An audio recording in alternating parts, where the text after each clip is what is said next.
તો જેને તમે તમારા સંબંધી તરીકે સ્વીકારો છો, જે વ્યક્તિને તમે તમારા સંબંધી તરીકે સ્વીકારો છો, એ વ્યક્તિના શરીરના પોષણની પણ જવાબદારી તમે લો છો અને એના સેલ્ફની, એની, હુંની પણ જવાબદારી તમે લો છો. તો આ હુંની જવાબદારી લેવાનું કીધું એટલે બધાના ચહેરા ઉપર થોડો પ્રશ્નાર્થ ભાવ આવી ગયો. તો શરીરને જે કંઈ જોઈએ છે એ પૂરું પાડવાની જવાબદારી પણ તમે લો છો, શરીરનું રક્ષણ કરવાની જવાબદારી પણ લો છો અને એની માનસિકતાનું સંરક્ષણ થાય, એના સંસ્કારોનું સંરક્ષણ થાય, એના ભાવ, એના વિચારોનું સંરક્ષણ થાય, એને યોગ્ય ભાવ વિચાર મળે, એને યોગ્ય સંસ્કાર મળે, એની પણ જવાબદારી તમે લો છો. હવે સ્પષ્ટ થયું કે આ હુંની જવાબદારી લેવી એટલે શું? તો એ જે સંબંધી છે એના સંસ્કારની, એની માનસિકતાની, એના ભાવ વિચારની પણ તમે જવાબદારી લો છો. એ જ ભાવને કીધું મમતા અને વાત્સલ્ય. તો સંબંધીના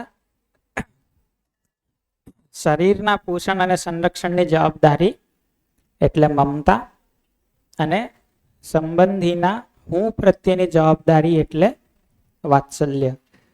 અહીંયા તમે શરીરને સ્વસ્થ રાખવા માટે, શરીરનું રક્ષણ કરવા માટે જે કંઈ કરવું પડે એ કરો.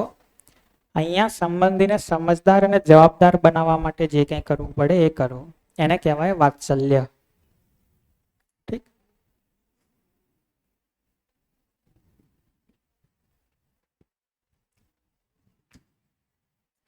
તો સંબંધીના શરીર પ્રત્યે જે જવાબદારીનો ભાવ છે એ મમતા છે અને એના હું પ્રત્યે, એની માનસિકતા પ્રત્યે, એના સંસ્કારો પ્રત્યે, એના ભાવ વિચાર પ્રત્યે, એના ચૈતન્ય પ્રત્યે જે જવાબદારીનો ભાવ છે એ વાત્સલ્ય છે.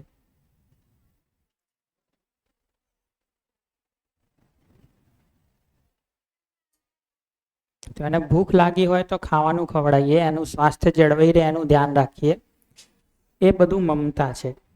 એના સંસ્કારો વ્યવસ્થિત રહે, એના ભાવ વ્યવસ્થિત રહે, એની માનસિકતામાં ગોટાળો ના થઈ જાય, એ બધું ધ્યાન રાખીએ એ વાત્સલ્ય છે.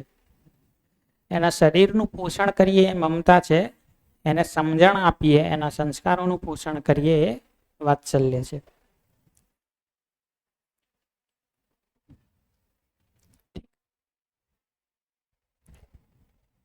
આજે મમતા જે વાત કરી ભાવની, દાખલા તરીકે હું માતા છું તો મને મારા બાળકને ખવડાવવા પીવડાવવાની જે જે સ્વભાવ હોવો જોઈએ અને જે અધર બાળક છે એના પ્રત્યે ના હોય તો એ પ્રોપર મમતા તો છે જ નહીં. એ ખાલી મોહ પ્રત્યે, જે મોહ ભાવ કહેવાય એ જ છે ને. તો મોહવશ પોતાના બાળક પ્રત્યે તો મમતા જેવું કંઈક દેખાય છે, હા પણ બીજાના બાળક સુધી એ ભાવ નહીં જતો. હા તો ક્યાંક ને ક્યાંક છે તો મોહ પોતાના બાળક એટલે પ્રત્યે. મમતા ખરેખર હશે તો દરેકને પ્રત્યે તમારો સમાન ભાવ બનશે. તો તમે મસ્ત ફર્સ્ટ ક્લાસ ચવાણું બનાવશો ને તમારા છોકરાને આપશો અને બાજુવાળો આવતો દેખાય તો એને એમ નહીં કોક સંતાડી દે પછી ખાજે, બીજો વાટકો ભરીને એને આપશો, તો એ મમતાનો ભાવ છે. બીજું કે તમે જે સપોઝ કર્યું કે હું માતા છું અને મમતાનો ભાવ, તો એ પણ એક માન્યતા છે કે માતાની મમતા, પિતાનું વાત્સલ્ય. માતાની મમતા, પિતાનું વાત્સલ્ય. પણ સામાન્ય રીતે જ હું તમને પૂછું કે તમારી મમ્મીને તમારા સંસ્કારોની જવાબદારી નહીં હોતી? અથવા એક માતા તરીકે તમે તમારા બાળકની સંસ્કારોની, એના ભાવ વિચારની, એની સમજણની જવાબદારી નહીં લેતા? નહીં લેતા? લો જ છો ને?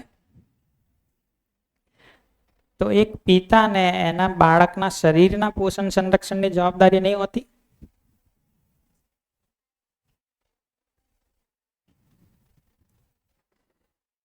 તમારા પિતાને તમારા શરીરના પોષણ સંરક્ષણની જવાબદારી નથી?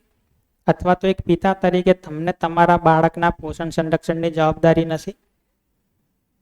છે જ. તો એવું જરૂરી નથી કે મમતા માતામાં જ હોય, પિતામાં જ વાત્સલ્ય હોય. માતા પિતા બંનેમાં મમતા અને વાત્સલ્ય હોય. માતામાં વાત્સલ્ય પણ હોય, પિતામાં મમતા પણ હોય.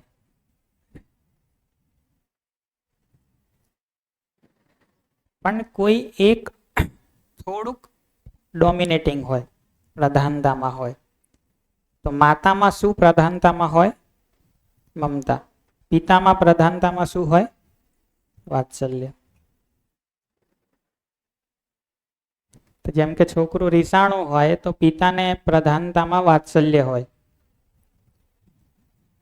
મોસ્ટ ઓફલી, દરેક કેસમાં નહીં, પણ મોસ્ટ ઓફલી. કે ભાઈ નહીં ખાતું તો કંઈ વાંધો નહીં, કંઈ મરી નહીં જાય, પણ એની ખોટી જીદ પૂરી નહીં કરવાની, એના સંસ્કાર નહીં બગાડવાના. તો પિતામાં વાત્સલ્ય પ્રધાનતામાં આવી જાય. માતામાં જુઓ તો એમ થાય કે ખાઈ લે ને ભાઈ હવે, અથવા એમ કે અત્યારે તો ખવડાવી લો, પછી સમજાવજો જે તમારે સમજાવવું હોય. તો માતામાં મમતા પ્રધાનતામાં દેખાય, પિતામાં વાત્સલ્ય પ્રધાનતામાં દેખાય. પણ જનરલી બધે આવું જ હોય એવું ના હોય. કોઈ કોઈ માતાઓ એવી પણ દેખાય કે જેનામાં વાત્સલ્ય પ્રધાનતામાં હોય. કોઈ કોઈ પિતા એવા પણ દેખાય કે જેનામાં મમતા પ્રધાનતામાં હોય.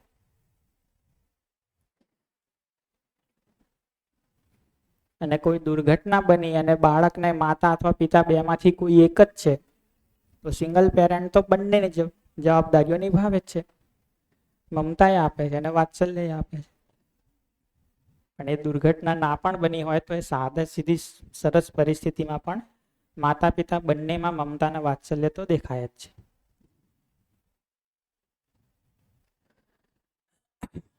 તો આ એક વિચારવાનો મુદ્દો છે કે મમતા ખાલી માતામાં અને વાત્સલ્ય ખાલી પિતામાં, એવું જ કે બંનેમાં બંને ભાવ.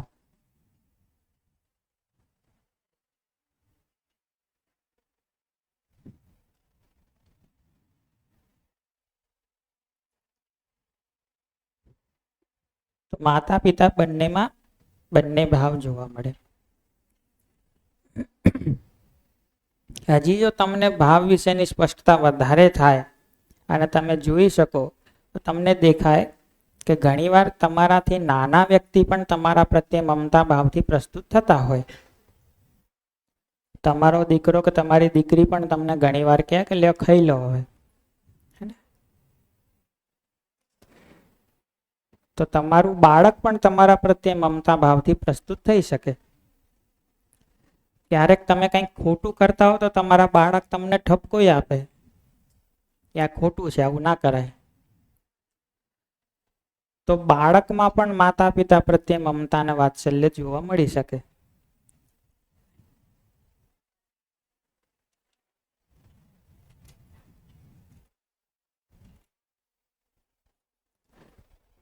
તો મમતા અને વાત્સલ્ય પહેલા તો ખાલી માતામાં મમતા, પિતામાં વાત્સલ્ય, એમાંથી ત્યાં આવ્યા કે ભાઈ માતા પિતા બંનેમાં મમતા અને વાત્સલ્ય. હજી એક સ્ટેપ આગળ જઈએ કે ખાલી પરિવારમાં માતા પિતામાં જ મમતા વાત્સલ્ય કે સંતાનમાં પણ મમતા અને વાત્સલ્ય માતા પિતા પ્રત્યે જોવા મળે. સંતાનમાં પણ જોવા મળે. ભાઈ બહેનને એકબીજા પ્રત્યે પરસ્પરતામાં મમતા અને વાત્સલ્ય દેખાય કે ના દેખાય? તો દેખાય જ. તો બે ભાઈઓમાં પણ પરસ્પર મમતા અને વાત્સલ્ય હોય, બે બહેનોમાં પણ હોય, ભાઈ બહેનમાં પણ હોય. બહુ સારી મિત્રતા હોય તો મિત્રતામાં પણ દેખાય. પરિવારની બહાર એકદમ અજાણી વ્યક્તિ પણ તમારા માટે મમતા ભાવથી પ્રસ્તુત ક્યારેક થઈ જ શકે. સાવ અજાણી વ્યક્તિ પણ તમારા પ્રત્યે વાત્સલ્યના ભાવથી પ્રસ્તુત થઈ જ શકે. તો છેવટે એમ કહેવું પડે કે મમતા અને વાત્સલ્ય અથવા તો કોઈ પણ ભાવ કોઈ એક સીમામાં બંધાયેલા ભાવ નથી. અને તમે એમ કેટેગરાઇઝ ના કરી દઈ શકો કે મમતા એટલે માતાનો ભાવ, વાત્સલ્ય એટલે પિતાનો ભાવ. કોઈ પણ વ્યક્તિમાં કોઈ પણ વ્યક્તિ પ્રત્યે મમતા અને વાત્સલ્યનો ભાવ દેખાઈ જ શકે. તો એને કોઈ સીમાઓ નથી. કોઈ પણ ભાવને કોઈ પણ સીમા નથી.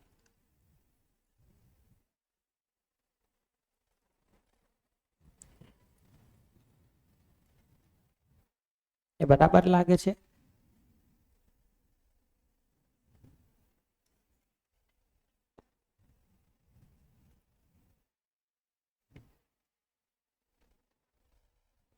મમતા અને વાત્સલ્ય વિશે જે આ વાત કરી બરાબર લાગે છે બધાને, કે એમાં કંઈ ખોટું લાગે છે, કે કંઈ ઉમેરવા જેવું લાગે છે?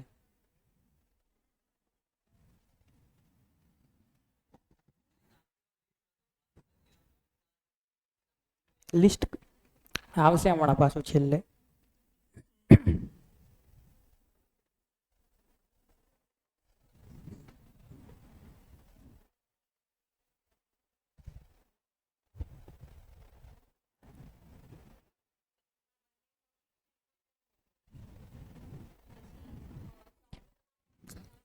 શિક્ષકમાં પણ જોવા જશો તો શિક્ષકમાં પ્રધાનતા વાત્સલ્યની હોય. પ્રાઇમરી સ્કૂલમાં મમતાની પ્રધાનતા હોય. ઇન જનરલ શિક્ષકોમાં જુઓ તો પ્રધાનતા વાત્સલ્યની.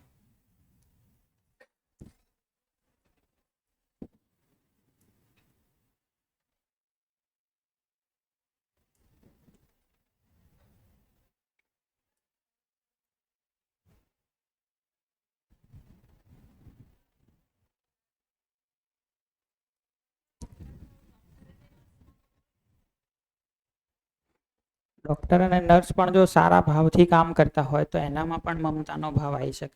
સર, હવે સર મારો એક થોડોક પ્રશ્ન છે કે જે મમતા અને વાત્સલ્ય સર, એ તમે એમ કીધું કે વાત કે બરાબર છે કે માતામાં પણ હોય, પિતામાં પણ હોય, ભાઈ ભાઈમાં હોય, એ બધી વાત સાચી. હવે આ એક જે અમારી આજુબાજુમાં એક જે કિસ્સો બન્યો, તો એમાં સર કઈ રીતનું છે એ મને થોડુંક તમે જો સમજાવી શકો તો. કે એક બેન જે છે એમને બાબુ જે જન્મ્યો એ એના હોઠ છે જ અહીંથી કટિંગ વાળો જન્મ્યો, મતલબ સ્લાઇડ કટિંગ અહીંથી. હવે એ બાબાનો મતલબ જન્મ થયો ત્યારે હવે એનો જે પતિ આવ્યો જ્યારે દવાખાને મતલબ મળવા, હવે એ પતિ જ્યારે આ બાળકને જોયો એવો તરત જ અડધો કલાકમાં જ એને તરત જ એના સાસુ સસરાને એને વાત કરી કે હું આ બાળકને ન સ્વીકારું. હવે અને એ અત્યારે લગભગ એને 6 વર્ષ થઈ ગયા છે અને એ ભાઈએ એ બાળકને ને એની પત્નીને બંનેને સ્વીકાર્યા નથી, ખાલી આટલી બાબતને લઈને. જો હવે એનામાં મમતા કે વાત્સલ્ય મતલબ મમતા હોત પિતામાં સર, તો પછી એને તરછોડો તો નહીં જ ને. તો આ ઉદાહરણના આધારે આપણે શું કન્ક્લુડ કરીશું કે એક વ્યક્તિની સમજણ ઓછી હોવાના કારણે એનું ધ્યાન મમતા મૂલ્ય પર ના ગયું, એટલું નિષ્કર્ષ કાઢીશું કે જગતના તમામ પિતાઓમાં મમતા નથી હોતી એવો નિષ્કર્ષ કાઢીશું. પણ એમ નહીં સર, આ તો આમ જોઈએ તો મમતા એ બધા મૂલ્યો છે સર, તો એનામાં હોત તો સર એવું તો કારણ કે કટિંગ મતલબ સ્લાઇડ એ છે બાળકને, આજે પણ એ બાળકને સ્લાઇડ તમારી વાત સમજી ગયો હું શું પૂછું છું કે જો આ ઘટનાના આધારે નિષ્કર્ષ કાઢીએ તો કયો નિષ્કર્ષ કાઢીશું કે એક વ્યક્તિમાં સમજણ ઓછી હોવાના કારણે એને મમતા મૂલ્ય ના દેખાયું, એ નિષ્કર્ષ કાઢીશું કે જગતના તમામ પિતાઓમાં મમતા મૂલ્ય નથી હોતું એવો નિષ્કર્ષ કાઢીશું? સર એવો બીજા બી કિસ્સા છે કે જ્યારે કોઈ બાળક અપંગ જન્મે છે, એવા 2-4 કિસ્સા છે સર કે જે જ્યારે બાળક અપંગ જન્મે તો એ શું કહે છે કે મારા ઘરમાં તો આવું કોઈ નથી, તો આ બાળકનો હાથ કેમ આવો છે, બાળકનો પગ આવો કેમ છે, અને એમ કરીને મતલબ સ્ત્રીઓને તરછોડ્યા હોય એવા દાખલા ઘણા છે. તો મમતા હોત તો સર એ મતલબ આવા કિસ્સાઓ ઘણા છે. એ જ તો પૂછું છું. 3-4 કિસ્સાઓ હોય કે 30-40 કિસ્સાઓ હોય, જે દુનિયાભરના કરોડો મા બાપ છે, એને લઈને શું નિષ્કર્ષ કાઢીશું? અમુક લોકોને નહીં સમજાતું એના કારણે એમને મમતા મૂલ્ય નથી દેખાતું એ નિષ્કર્ષ કાઢીશું કે જગતના તમામ કરોડો પિતાઓમાં મૂલ્ય મમતાનું છે જ નહીં એ નિષ્કર્ષ કાઢીશું? જો કે માને તો મમતાની મૂર્તિ કરી છે કવિઓએ ઘણા બધા, એ તો આપણે સમજીએ મારા છીએ. પ્રશ્નનો તો તમે જવાબ જ નહીં આપતા. 3 તમે વાર નથી પૂછ્યું. આપતા સર.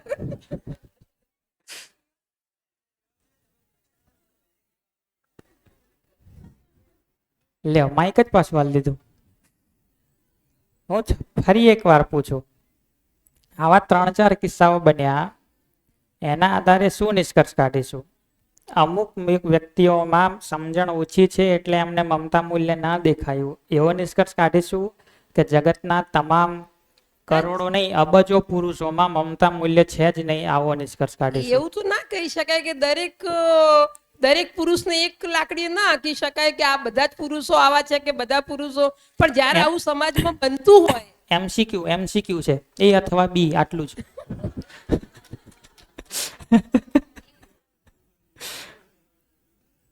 બોલો, એ ઓપ્શન કે બી ઓપ્શન?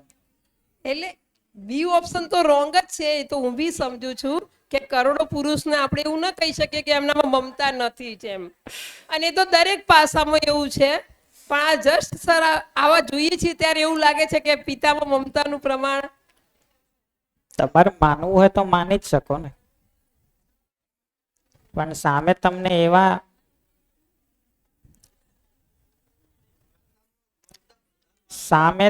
એવા પણ લાખો કિસ્સા મળશે કે જેમાં પિતામાં બહુ સારા પ્રમાણમાં મમતા મૂલ્ય દેખાયું હોય. સામે તમને 3-4 કિસ્સાઓ એવા પણ મળશે કે જ્યાં માતામાં પણ મમતા મૂલ્ય ના દેખાયું હોય. સર, એક મિનિટ. સામે તમને એવા પણ કિસ્સાઓ મળશે કે જ્યાં માતામાં પણ મમતા મૂલ્ય ના દેખાયું હોય. દિલ્હીમાં એક ઘટના એવી બની હતી કે એક છોકરીએ એની દીકરીને, એક નવી સવી માતાએ એની દીકરીને કચરા પેટીમાં નાખી દીધી અને એને પૂછ્યું કે તે કેમ આવું કર્યું, તો કે બહુ રોતી હતી, કંટાળો આવ્યો હતો. તો આવા પણ, આને લઈને આપણે કઈ આવા 1-2 ઘટનાઓ માણસ ભૂલો કરે ગેરસમજના કારણે, એના આધારે કઈ જગતના કરોડો લોકો પર તે કન્ક્લુઝન ના બનાવી લેવાય ને.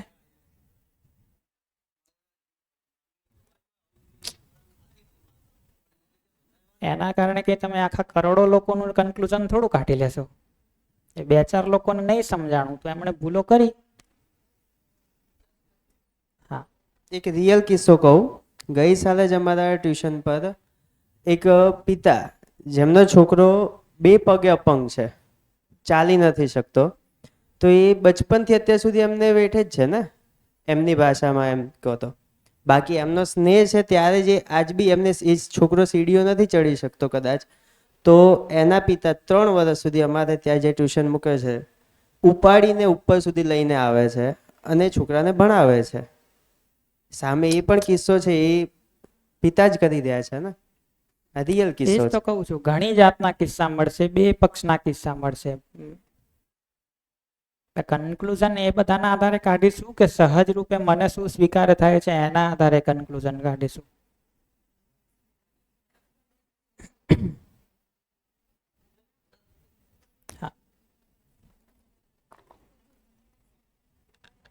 દેખો બેન, આપણે તમે સાહિત્યની વાત કરો એટલે માનવીની ભવાઈમાં તમે જોયું છે કે એક તાજેતરનું જન્મેલું છોકરું માતા ખાતી હોય છે. તો એની સમજણ ત્યારે એવી હતી કે ખાવું જોઈએ, એની સમજણ ક્યાંક એવી હતી, કારણ કે અંદરથી જઠરાગ્નિ, ભૂખ્યા જનનો જઠરાગ્નિ જાગ્યો હતો.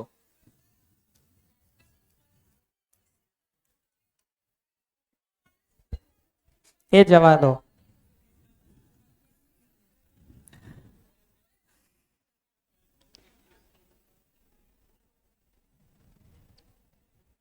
છતાંય જો, હું તો પહેલા દિવસથી કહું છું કે હું જે કહું એ માની લેવાની જરૂર નથી. તમે તપાસી જુઓ કે પિતામાં મમતા મૂલ્ય હોય કે નહીં હોતું. તપાસી જુઓ. માતામાં વાત્સલ્ય હોય છે કે નહીં, તપાસી જુઓ. તમારા દીકરા દીકરીમાં તમારા પ્રત્યે મમતા વાત્સલ્ય છે કે નહીં, તપાસી જુઓ. સાચું લાગે તો બરાબર, ખોટું લાગે તો કઈ વાંધો નહીં.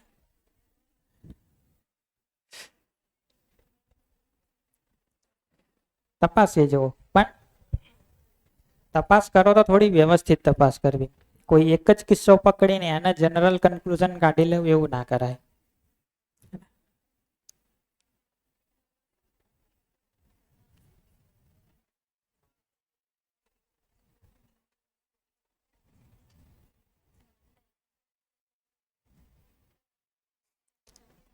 એમ તો તમને કોઈ ગાંડો પુરુષ દેખાઈ જાય કે જે રેતીથી નાતો હોય, તો તમે એવું થોડું કહેશો કે જગતના તમામ પુરુષોમાં બુદ્ધિ ઓછી હોય.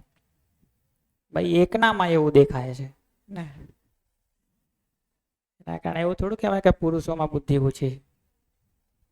એક ગાંડો દેખાણો.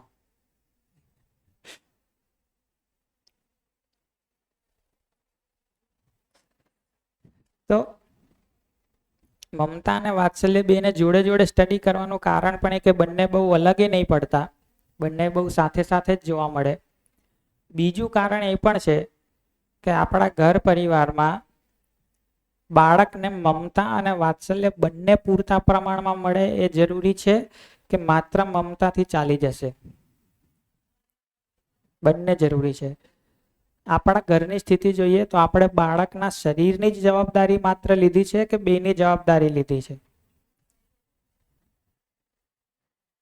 બાળક માટે જે કંઈ કરીએ છીએ આપણે ઘરમાં, એના માનસિકતા, એના સંસ્કાર, એની સમજણ અને એના શરીર બંનેનું ધ્યાન રાખીએ છીએ કે માત્ર એના શરીરનું ધ્યાન રાખીએ છીએ? વધારે પ્રમાણમાં એના શરીરનું ધ્યાન રાખીએ છીએ. શું સ્થિતિ છે?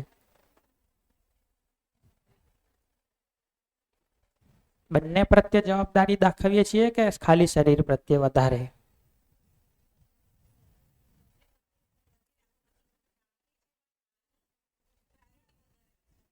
અપેક્ષા તો છે કે બંનેની જવાબદારી લઈએ, પણ આમાં જવાબદારીમાં કરવાનું શું એ બહુ ખબર નહીં પડતી, અથવા આના રસ્તા શું એ નહીં ખબર પડતી. આ તો થોડું ઈઝી છે કે ભાઈ એને ભૂખ લાગે તો રાંધીને ખવડાવી દો, એના સ્વાસ્થ્ય માટે શું શું કરવું એનું ધ્યાન રાખી લો. આ બહુ બારીક બારીક મુદ્દાઓ આવે. જેમ આગળ કીધું ને કે એનું કેટલું તમે સન્માનના રૂપે એને કેટલું મૂલ્યાંકન કરો છો, એ એક બહુ બારીક મુદ્દો છે. બાળકમાં કોઈ વાત ક્યાંથી આવી ગઈ, હવે એને શું કરવાનું, આ બધા બહુ બારીક મુદ્દાઓ છે. અને આજે તો એટલા બધા સોર્સ છે, મોબાઈલ ને ઇન્ટરનેટ ને ટીવી ને, સમાજમાં જ્યાં જુઓ ત્યાં બધે મોટા મોટા હોર્ડિંગ્સ લાગેલા હોય ને બધું, કે તમારા બાળકમાં ક્યારે સંસ્કારોમાં કોઈ વિકૃતિ આવી જશે કંઈ નક્કી નહીં રહેતું. કેટલેથી સાચવવું, ઘરની બારે કાઢવું કે ના કાઢવું?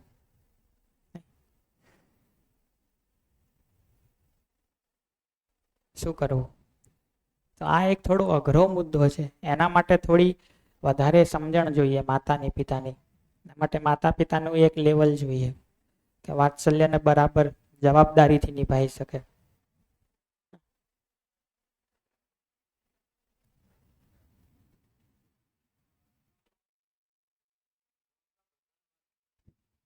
હે ને? મમતા પ્રધાન વાત્સલ્ય એટલે માતા, અને વાત્સલ્ય પ્રધાન મમતા એટલે પિતા.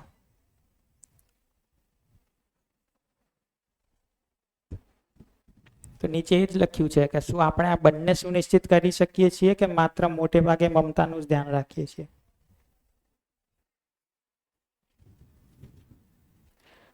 તો બાળકના શરીરના પોષણ સંરક્ષણ માટે એને કપડાની જરૂર છે, તો કપડાં તો આપણે લાવી જ આપીએ છીએ, પણ એ કપડાં આપતી વખતે સાથે એના એ સંસ્કારોનું પણ ધ્યાન રાખીએ છીએ કે એને કપડાથી મોહ ના થઈ જાય, એને કપડાથી હું સારો દેખાઉં છું એવો લગાવ ના થઈ જાય.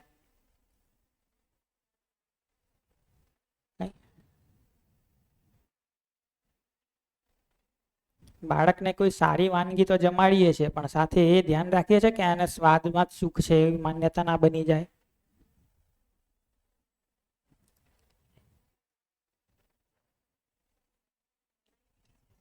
બનાવી જ દીધી છે ઓલરેડી.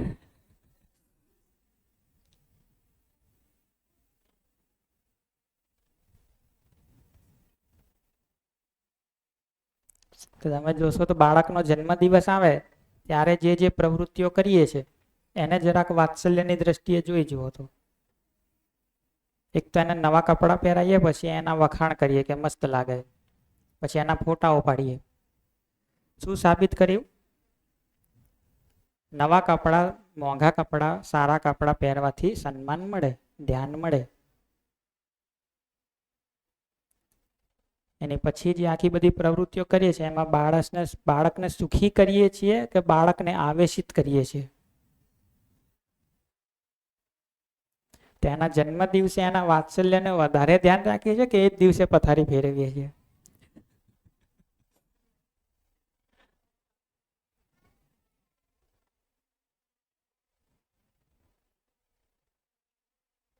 આપણી ઈચ્છા એવી નથી. ઈચ્છા તો એ જ છે કે આ બંનેનું ભરપૂર ધ્યાન રાખીએ, આપણાથી બનતું બધું કરીએ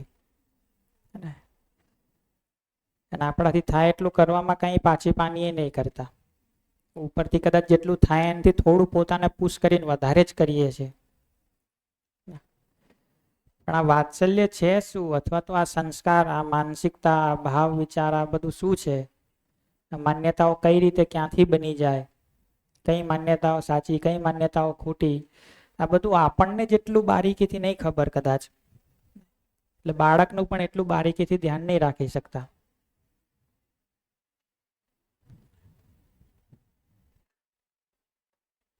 તો આટલામાં કોઈ પ્રશ્ન હોય, કોઈ શેરિંગ હોય તો લઈ લઈએ, ત્યારે આપણે આગળ વધીએ. મમતા અને વાત્સલ્યની ચર્ચા આટલી જ રાખીએ. ઘણું બધું થઈ શકે એવું છે, પણ આપણે થોડી ઉતાવળ છે.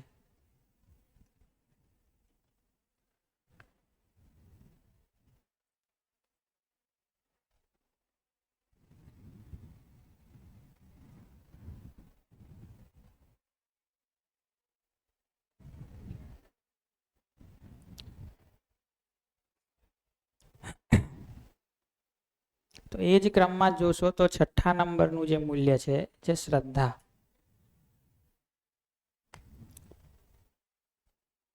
શ્રદ્ધાની વ્યાખ્યા કરીએ, શ્રેષ્ઠતાની સ્વીકૃતિ. શ્રેષ્ઠતા એટલે ચારે સ્તરની સમજણ, સાચી સમજણની પૂર્ણતા.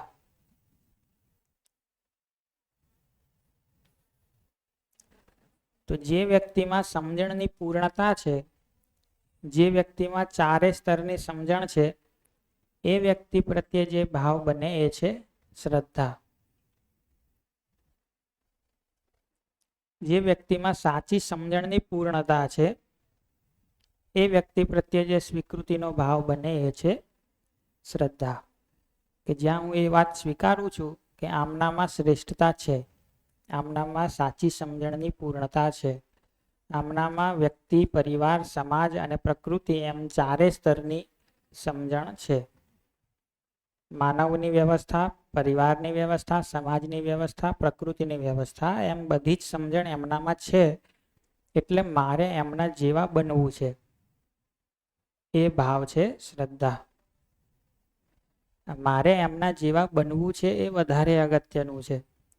કારણ કે હું કોઈ શ્રેષ્ઠ વ્યક્તિને શ્રદ્ધા ભાવથી જોઉં પણ એમના જેવા બનવાનો પ્રયત્ન ના કરું તો એ શ્રદ્ધા કદાચ અધૂરી ગણાય.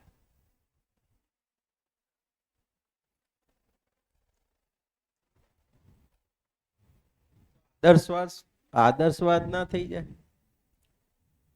હું કોઈની શ્રેષ્ઠતાને એક માનું છું ઉત્તમ, અને પછી એને આઈડિયલ તરીકે લઈ લું તો એ તો આદર્શવાદ થઈ ગયો ને. એ આદર્શવાદ એટલા માટે નહીં થાય કારણ કે સાચી સમજણની જે પૂર્ણતા છે ત્યાં માત્ર એ જ પહોંચી શક્યા છે ને એ જ એકમાત્ર છે એવું નથી. ત્યાં બીજા ઘણા લોકો પહોંચેલા છે અને હું પહોંચી શકું ને બીજા પહોંચી શકે.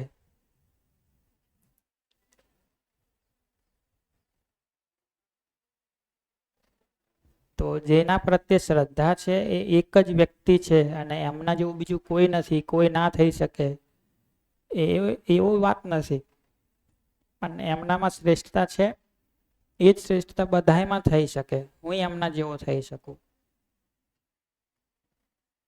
એક તો એ, અને બીજું કે જેના પ્રત્યે શ્રદ્ધા છે એ વ્યક્તિને આપણે અનુસરતા નથી પણ એ વ્યક્તિની જે શ્રેષ્ઠતા છે એને અનુસરીએ છીએ.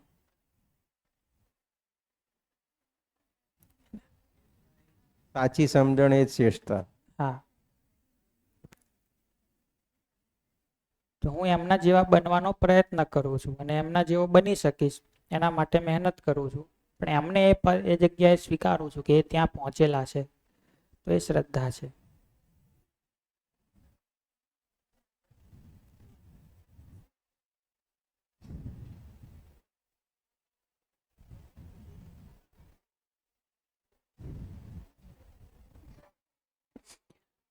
તો બે શબ્દો છે. એક શબ્દ છે શ્રેષ્ઠતા અને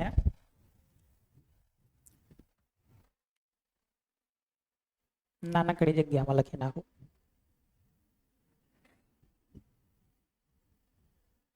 અને બીજો શબ્દ છે વિશેષતા.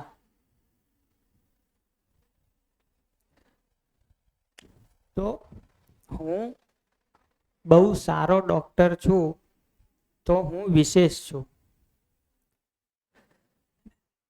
પણ મારામાં સાચી સમજણની પૂર્ણતા છે તો હું શ્રેષ્ઠ છું. હું બહુ સારો ક્રિકેટર છું તો હું વિશેષ છું, કારણ કે બધા કરતા સારું રમતા મને આવડે છે, એટલે હું બધા કરતા વિશેષ છું. પણ જરૂરી નથી કે હું શ્રેષ્ઠ પણ છું જ, હોઈ પણ શકું, ના પણ હોઈ શકું. હું બહુ સારો ડોક્ટર છું, મારા જેવું ડોક્ટરી બીજા કોઈ નથી આવડતી, પણ જરૂરી નથી કે હું શ્રેષ્ઠ છું જ, હોઈ પણ શકું, ના પણ હોઈ શકું. તો હું બહુ સારો કમ્પ્યુટર એન્જિનિયર છું, મારા જેવું કમ્પ્યુટર એન્જિનિયરિંગ બીજા કોઈ નહીં આવડતું, તો હું વિશેષ છું. પણ એ જ વિશેષતાનો ઉપયોગ કરીને હું બેંકનું સર્વર હેક કરી શકું, એ જ વિશેષતાનો ઉપયોગ કરીને હું લોકોના કોમ્પ્યુટર ખરાબ કરી શકું. તેનો મતલબ એ નથી કે હું શ્રેષ્ઠ છું.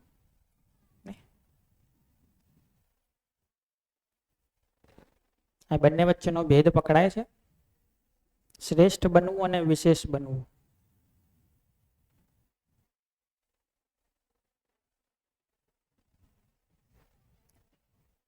શ્રેષ્ઠ બનવું એટલે એકદમ સમજણા બનવું, બધી જાતની સમજણ છે, પૂરેપૂરી માનવતા છે. વિશેષ બનવું એટલે બીજા બધા કરતા થોડા સ્પેશિયલ બનવું, બીજા બધા કરતા થોડા ખાસ બનવું. કોઈ એક પ્રકારની સ્કિલ મારામાં બહુ સારી આવી ગઈ, અથવા તો કોઈ એક પ્રકારની ઇન્ફોર્મેશન મારી પાસે બહુ આવી ગઈ, તો હું વિશેષ છું. પણ હું સમજણો છું ઘણો બધો, તો હું શ્રેષ્ઠ છું. જો આ બંને વચ્ચેનો ભેદ તમને પકડાતો હોય તો મહત્વનો પ્રશ્ન એ છે કે આપણે આપણા બાળકોને પૂછી લ્યો. હોલમાં અત્યારે લગભગ 100 ઉપર માનવ બેઠા છે અને બધા પોતપોતાના વિષયમાં વિશેષ છે અને એક ગતિ કરવા માટે શ્રેષ્ઠતા તરફ જઈ રહ્યા છે. બિલકુલ એવું છે. તો આ બંનેનો ભેદ તમને પકડાતો હોય તો મહત્વનો પ્રશ્ન એ છે કે આપણા વિદ્યાર્થીઓને કે આપણા બાળકોને આપણે શ્રેષ્ઠ બનાવવા માટે મહેનત કરીએ છીએ કે વિશેષ બનાવવા માટે.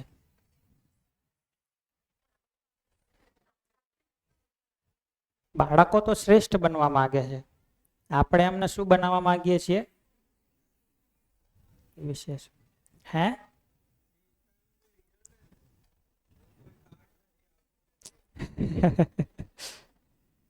તો તમે જોશો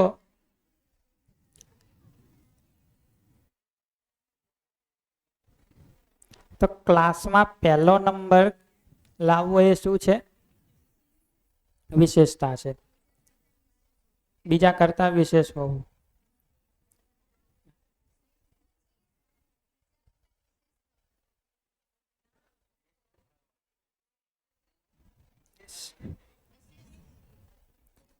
વિશેષ થવું એટલે કે મને કોઈ ખાસ પ્રકારનું કામ બહુ સારું આવડે છે, કે હું બધા કરતા કંઈક અલગ છું, તો હું વિશેષ છું, બધાથી કંઈક વિશેષ છું.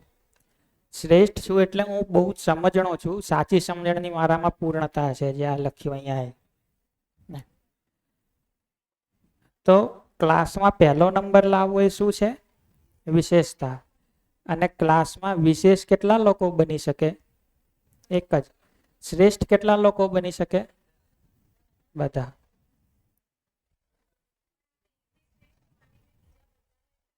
એને શ્રેષ્ઠ નથી માનતા, એને વિશેષ માનીએ છીએ.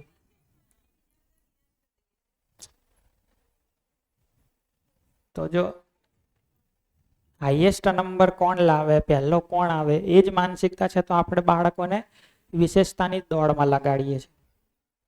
શ્રેષ્ઠ બનાવવું હોય તો બધાએ શ્રેષ્ઠ બની શકે. ભાઈ મેથેમેટિક્સમાં હાઈએસ્ટ નંબર તો કોઈ એકના જ આવશે, પણ મેથેમેટિક્સ સારું તો બધાને આવડી શકે ને.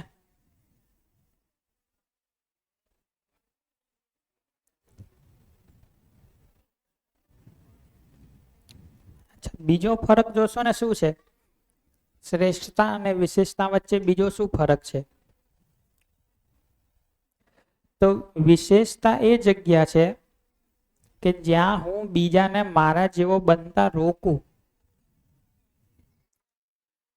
કારણ કે જો હું ડીસાનો સૌથી સારામાં સારો શિક્ષક છું અને મારા જેવા બીજા 50 બની ગયા તો મારી વિશેષતા તો જતી રહી.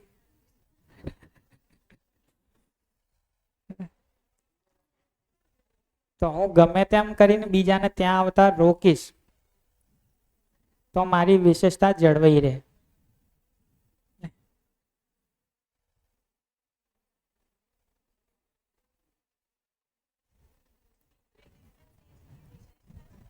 માઇકમાં બોલો.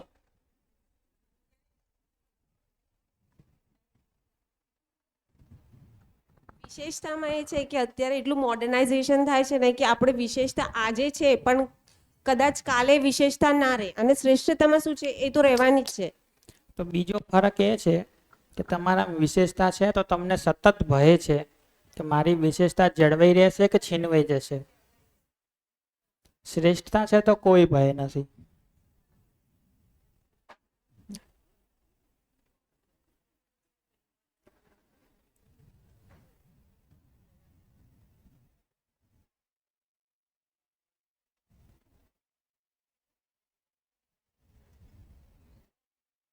તો વિશેષતામાં બીજા સાથે દ્વેષ, બીજા સાથે ઈર્ષા, બીજા સાથે હરીફાઈનો ભાવ આવે. શ્રેષ્ઠતામાં એકબીજાનો સહયોગ કરવાનો ભાવ આવે.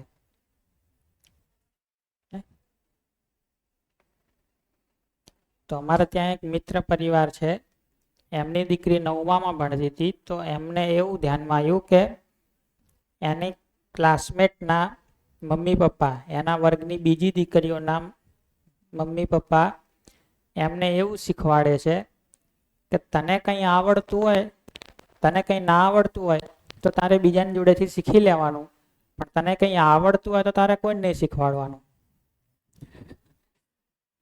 તને ના આવડતું હોય તો શીખી જ લેવાનું બીજાની જોડેથી, પણ તને આવડતું હોય ને કોઈ તને પૂછે ને તો ના પાડી દેવાની કે ના, મને નહીં આવડતું. કારણ કે તું બધાને શીખવાડીશ તો એ તારથી વધારે માર્ક્સ લાવી દેશે ને. તો આ વિશેષતાની જે રેસ છે ને એ ખરેખર તો બાળકોમાં કોઈ આવી રેસ નહીં હોતી કે હું વિશેષ બનું. રેસ તો માતા પિતાની હોય.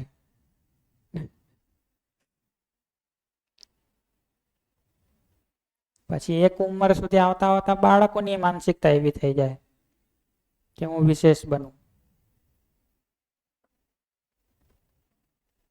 પણ જરી કલ્પના તો કરો, તમે વિશેષ બનવા માંગતા હો કોઈ ફિલ્ડમાં તો તમારે કેટલો બધો સંઘર્ષ કરવો પડે, કેટલું બધું ટેન્શન રહે તમને.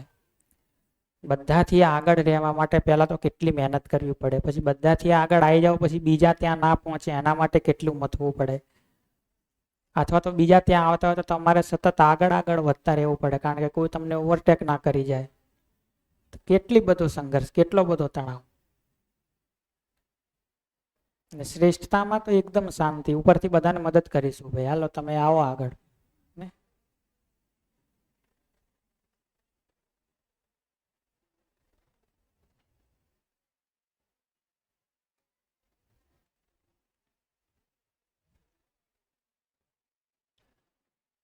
તો વિદ્યાર્થીઓમાં પણ જુઓ, વર્ગોમાં પણ જુઓ, તો આપણે શિક્ષકની જવાબદારી શું છે?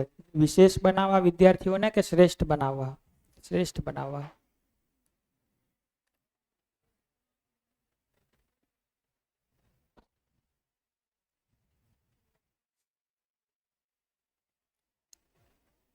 તો આમ તો આના ઉપર આખી અલગથી એક ગોષ્ઠી કરી શકાય ને કે ભાઈ સ્કૂલોમાં બધી જગ્યાએ જે આ બાળકોને વિશેષ બનાવવાનો કાર્યક્રમ ચાલે છે એના બદલે શ્રેષ્ઠ બનાવવાનો કાર્યક્રમ કરવો હોય તો શું મોડલ હોય એનું? હરીફાઈમાં ના ઉતારવા હોય અને બધાને શ્રેષ્ઠ બનાવવા માટે કામ કરવું હોય તો શું મોડલ હોય એનું?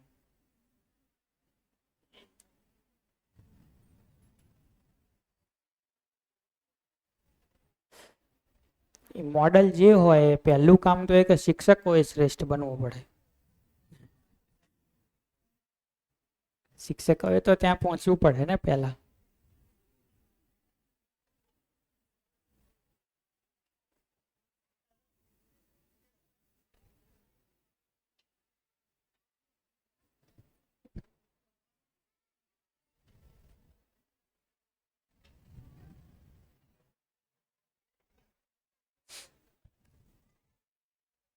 તો આ થયો શ્રેષ્ઠતાનો ભાવ. શેને કહીશું શ્રેષ્ઠતાનો ભાવ? તો જેનામાં સાચી સમજણની પૂર્ણતા છે, શ્રદ્ધાનો ભાવ. તો જેનામાં સાચી સમજણની પૂર્ણતા છે એના પ્રત્યે જે મને સ્વીકૃતિ છે, એની શ્રેષ્ઠતાની જે મને સ્વીકૃતિ છે એ શું છે? શ્રદ્ધા. પણ ઘણીવાર તમને એવા લોકો દેખાશે કે જે લોકો હજી સાચી સમજણની પૂર્ણતા સુધી નહીં પહોંચ્યા, એકદમ શ્રેષ્ઠ નથી થઈ ગયા, પણ ત્યાં સુધી પહોંચવામાં ઘણી બધી મહેનત તો કરી છે અને ઘણા આગળ એ પહોંચ્યા છે. ભલે છેક નથી પહોંચી ગયા, પણ મહેનત તો કરી છે અને આગળ તો નીકળ્યા છે. ચારે સ્તરની સમજણ એમનામાં નહીં આવી, પણ કોઈ એક બે સ્તરમાં તો સારું કામ કર્યું છે. તો એવા લોકો પ્રત્યે જે ભાવ થાય એ છે ગૌરવ. કે જે લોકો હજી કમ્પ્લીટ નહીં બની ગયા, પણ કમ્પ્લીટનેસ તરફ જવા માટે કંઈક પ્રયત્ન કર્યો છે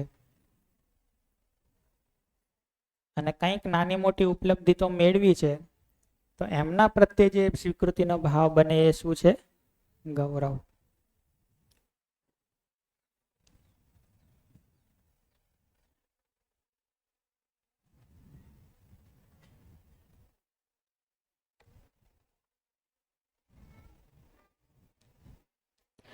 તો જેમ કે કોઈએ પરિવારોના સ્તરે સારું કામ કર્યું છે, ભલે ચારે સ્તર ઉપર નહીં કર્યું, પણ પરિવારના સ્તરે સારું કામ કર્યું છે, તો એના પ્રત્યે ગૌરવનો ભાવ થશે. કોઈએ પ્રકૃતિ માટે ઘણું બધું કર્યું છે, તો એમના પ્રત્યે ગૌરવનો ભાવ થશે. કોઈએ પોતાના લેવલે સમજવાનું કામ ઘણું સારું કર્યું છે, તો એના પ્રત્યે ગૌરવનો ભાવ થશે. કોઈએ પોતાનામાં ઘણી સારી સ્થિરતા મેળવી છે, તો ગૌરવનો ભાવ થશે.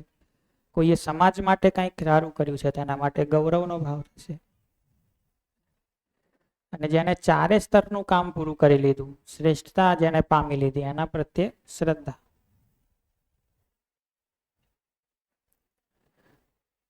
અને આમાંના અમુક લોકો એવા પણ હશે કે જેણે મારા માટે કંઈક કર્યું હશે, મને મદદ કરી હશે, હું આગળ આવી શકું, મારો વિકાસ થઈ શકે, હું શ્રેષ્ઠતા તરફ આગળ વધી શકું, એના માટે જેમણે પ્રયત્ન કર્યો એમના માટે કૃતજ્ઞતા.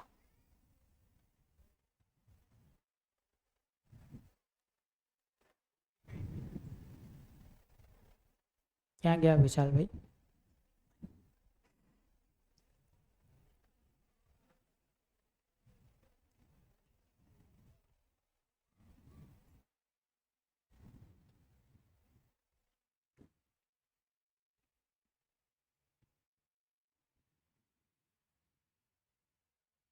આજે શ્રેષ્ઠતા કઈ, એની જગ્યાએ એવું પણ કહી શકાય નિરંતર સુખ માટે, મારા માટે જેને પ્રયત્ન કર્યો છે એના માટે હું કૃતજ્ઞતા વ્યક્ત કરું છું. અથવા જે સુખી થવા માટે, નિરંતર સુખી થવા માટેનો જે કંઈ પ્રયત્ન ચાલુ છે, તો એના માટે મને ગૌરવ છે, એમ પણ કહી શકાય. ખરેખર જોશો તો આજે શ્રેષ્ઠતા એટલે સાચી સમજણની પૂર્ણતા છે, એ નિરંતર સુખની જ જગ્યા છે. હા, કારણ કે જેનામાં સાચી સમજણની એ પૂર્ણતા નિરંતર છે સુખમાં એ આવી જ નિરંતર જાય છે. સુખી જ છે. હા. તો તમે કહો છો એવું છે કે ઇક્વિવેલન્ટ છે હા. બંનેના. બીજું હું કહું છું કે અમારો સ્ટાફ પણ અહીંયા છે. હા, જ્યારે અમે ઇન્ટરવ્યુ લઈએ છીએ ને, ત્યારે એમની વિશેષતા ચેક થાય છે. મેડમ પેલું ગોઠવે, ટેસ્ટ ગોઠવે, પર્સનલ ઇન્ટરવ્યુ લે, એક બે વાર મળે, ત્યારે એમની વિશેષતા ચેક થાય. પણ જ્યારે ફાયર થાય ત્યારે શ્રેષ્ઠતાનો અભાવ ક્યાંક જોવા મળે. હા, શ્રેષ્ઠતા ચેક કરી. સરસ સરસ. તો આપણે શ્રેષ્ઠતાનું પેલું પહેર્યું હશે ને, જેકેટ. સરસ કહેવાય. એટલે મને ખ્યાલ નથી, આ તો તમને ખ્યાલ હશે. એટલે મૂળ આવું હોય છે, કારણ કે એ તો આપણી ક્ષમતા જ નથી કે શ્રેષ્ઠતા ચેક કરી શકીએ. પણ શ્રેષ્ઠતા જ્યારે ચેક કરી શકીએ. ઘણી વાર થાય છે સર કે એક બે પ્રશ્નો પૂછીએ ને, જેમ આઈએએસ ઓફિસરનું જે ઇન્ટરવ્યુ હોય એમાં એમની પોઝિટિવિટી નેગેટિવિટી એટીટ્યુડ ચેક કરતા હોય છે કે કયા એટીટ્યુડમાં એનું માઇન્ડસેટ છે. તો હવે તો એટલા મેન્યુપ્લેટ સરસ જવાબ આપે ને તો તમે એમ કે હા તો બહુ સરસ વાત છે. પણ જ્યારે 1-2 મહિના પછી કામ કરતા કરતા કરતા કરતા આવે ત્યારે એમની શ્રેષ્ઠતા બહાર આવે. હા હા, આ મારો 18-19 વર્ષનો અનુભવ છે. એટલે એ વાત તો છે જ કે શ્રેષ્ઠતા કઈ રીતે ચેક કરવી એનું પેરામીટર જ નહીં ખબર આપણને. નથી ખબર ભલે નથી. બધા કહેતા હોય કે એક પ્યાલો આપી દેવાનો ને પૂછવાનું કે આ ભરેલો છે કે, એ બધા હું માનતો નથી. પહેલા માનતો હતો પણ છેલ્લા 7-8 વર્ષથી નથી માનતો. એ હવે તો એટલા શાર્પ માઇન્ડ હોય ને તમને ભોળવી જ જાય 1-2 જવાબ સરસ આપીને. આમ પછી ત્યારે આવે ને 1-2 વર્ષમાં ખબર પડી જાય. ચલો, થેન્ક યુ.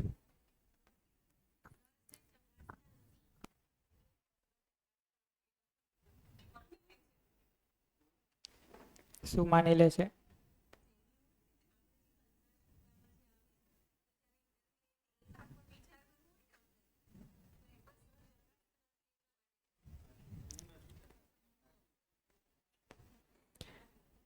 તો શ્રેષ્ઠતા કઈ રીતે ચેક કરી શકાય? તો જે ચારે સ્તર કહીએ છીએ, વ્યક્તિ મતલબ માનવની સમજણ, પરિવારની સમજણ, સમાજની સમજણ, પ્રકૃતિની સમજણ. આ ચારેયની જેનામાં સમજણ છે અને ચારે લેવલ ઉપર જે વ્યવસ્થિત જીવે છે એનામાં શ્રેષ્ઠતા છે. અને નિરંતરતામાં વ્યવસ્થિત જીવે છે. એ નિરંતરતા વાળો ભાગ ચેક કરવા માટે તમારે થોડું વધારે એને ચેક કરવું પડે. ખાલી નાનકડા ઇન્ટરવ્યુથી કદાચ તમે ના કરી શકો. પણ જે વ્યક્તિ માનવની સમજણ, જેનામાં પોતાના વિશેની સમજણ છે, પોતે શાંત સ્થિર રહી શકે છે, સંબંધોની, પરિવારની સમજણ છે, મૂલ્યોની સમજણ છે, પરિવારમાં વ્યવસ્થા એટલે સમાજની સમજણ છે, જેને સમાજની વ્યવસ્થાની, જેને પ્રકૃતિની વ્યવસ્થાની સમજણ છે, અસ્તિત્વની વ્યવસ્થાની સમજણ છે. આનાથી વધારે શું જોઈએ બીજું? તો આ ચારે સ્તરની સમજણ છે તો કહી શકાય કે એનામાં સાચી સમજણની પૂર્ણતા છે. પણ હવે એ ચારે સ્તરની સમજણ શું છે એ તો પહેલા આપણને ખબર હોવી જોઈએ. અને એ સમજણ સામેવાળામાં છે કે નહીં એ ચેક કઈ રીતે કરવું, એના માટે આપણી સમજણ હોવી જોઈએ.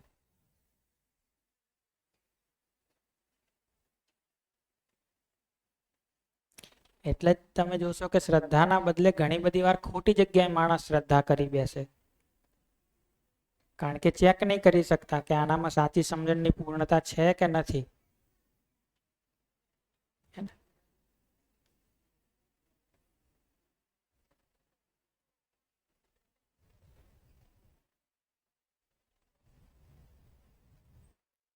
તો અમુક પ્રકારના તર્ક કરી લેવા, અમુક પ્રકારના શાર્પ જવાબો આપી દેવા અથવા અમુક પ્રકારના વક્તવ્યો આપી દેવા, એને આપણે શ્રેષ્ઠતા માની લઈએ.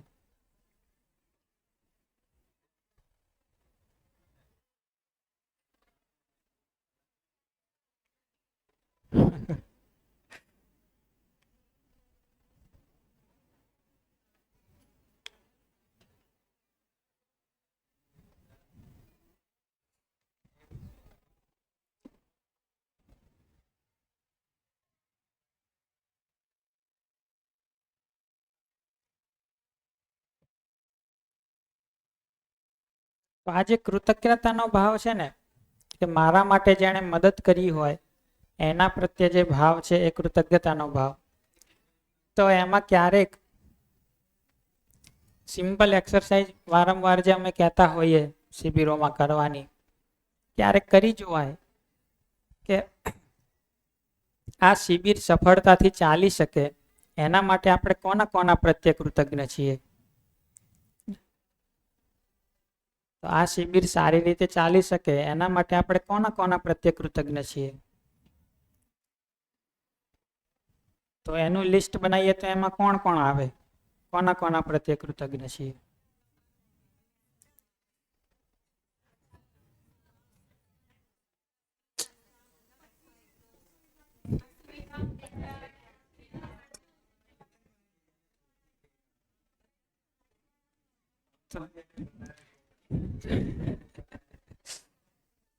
તો ધીરે ધીરે જુઓ એ લિસ્ટ ફેલાઈને તો આખી ધરતી આવી જાય એમાં,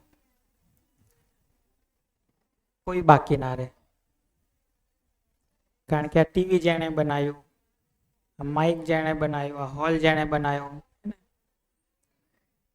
પછી યાદ હોય તો ગઈ વખતે આપણે આવી ચર્ચા કરતા હતા, લાઈટ ગઈ હતી એટલે આપણે યાદ કર્યું હતું કે જીબી વાળા પ્રત્યે પણ કૃતજ્ઞ છીએ.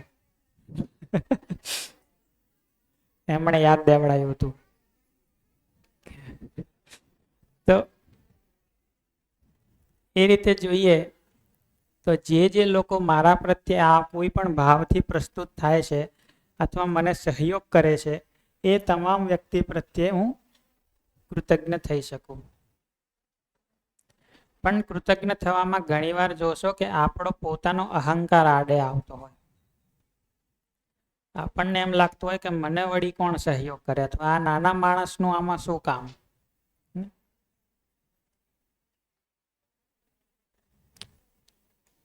તો એક ઉદાહરણ હું વારંવાર આપું કે એક જગ્યાએ એક સંસ્થામાં રોકાવાનું થયેલું રાત્રે. તો એના ચોકીદાર સાથે મારે વાતચીત થઈ. તો ચોકીદાર એ એકલા હતા ને રાત્રે હું એકલો, તો અમે 2 જણા હતા. એટલે મેં પૂછ્યું કે તમે ક્યાંના છો ને કેટલો પગાર છે તમારો. એટલે એમણે કીધું કે હું તો બીજા રાજ્યનો છું અને 8,000 પગાર છે. ત્યાં મારા મમ્મી અને વહુ છે, એમને હું પૈસા મોકલું છું વધે એટલા, એમાંથી એ 2 ચલાવે છે. તો મેં કીધું તમારે 8,000 પગાર છે, એમાંથી 2-3 હજાર તો તમારે વપરાઈ જતા હશે, પછી વધ્યા 5-6 હજાર એ ત્યાં મોકલો, એમાં એ 2 જણ ચલાવે. તો અઘરું ના પડે બધું? કોઈ બીજી નોકરી મળે તો શોધી લો. એટલે કે આ બાજુમાં જ મોટી સંસ્થા છે ને, એમણે ઓફર કરી જ છે, મને શોધવાની કઈ જરૂર નથી. એમણે કીધું છે 12,000 પગાર અને જમવાનો ખર્ચો નહીં, જમવાનું એમની કેન્ટીનમાં ફ્રી 2 ટાઈમનું. તો મને રહેવાનું મળશે, જમવાનું મળશે ને 12,000 મળશે. તો મારો ખર્ચો 0 લગભગ, અથવા 1,000 વાપરું, 2,000 વાપરું મહિને એટલું, તો 10,000 ઘરે મોકલી શકું મિનિમમ. અને આ બાજુમાં જ જવાનું છે, અહીંથી ઊભા થઈને ત્યાં જવાનું, આટલું જ છે. તો મેં કીધું જતા રહો, કેમ નથી જતા? એટલે કે પણ આમણે મારી ઉપર પહેલા વિશ્વાસ કર્યો ને, હવે આમ વધારે પૈસા મળે એટલે ત્યાં થોડું જતું રહેવાય. આમનો વિશ્વાસ ના તોડાય ને. તો એ સંસ્થા માટે એ ચોકીદાર આટલું ડેડિકેશન રાખે છે, અને અંદર જઈને પૂછો તો બધાને એમ જ લાગે કે આખી સંસ્થા હું જ ચલાવું છું. અંદર જઈને પૂછો તો કદાચ કોઈને નામે નહીં ખબર હોય, પેલા 12 ભાઈ બેઠો છે એનું નામ શું છે, ક્યાંનો છે. અને એ ભાઈએ પેલી ઓફર સ્વીકારી લીધી હોત ને ત્યાં જતો રહ્યો હોત, તો અંદર કોઈને ખબર ના પડી હોત કે આપણો ચોકીદાર બદલાઈ ગયો, પેલો ભાઈ હતો એ નથી. એની સામું જોતું નહીં હોય કોઈ. પણ આપણે જેને નાનો ગણીએ છીએ, એવો એક માણસ પણ આટલા મોટા ભાવ સાથે કોઈ સંસ્થા પ્રત્યે સમર્પિત હોઈ શકે, આવું ધ્યાન જાય તો આપણને નાનામાં નાના માણસ પ્રત્યે પણ કૃતજ્ઞતા થાય.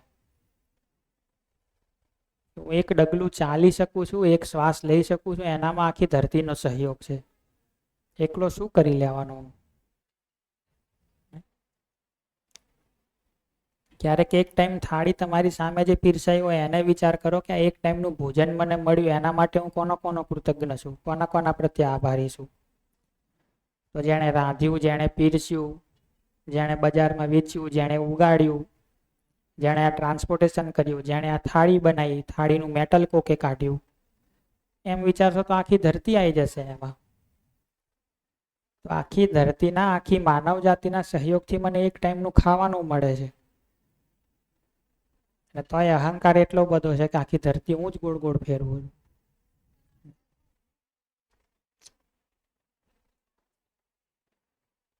તો કૃતજ્ઞતાનો ભાવ એવો ભાવ છે કે જેને વ્યવસ્થિત રીતે જો એક્સપ્લોર કરીએ તો આપણે આપોઆપ બહુ સરળ અને વિનમ્ર થઈ જઈએ, બધા લોકો પ્રત્યે કૃતજ્ઞ રહી શકીએ.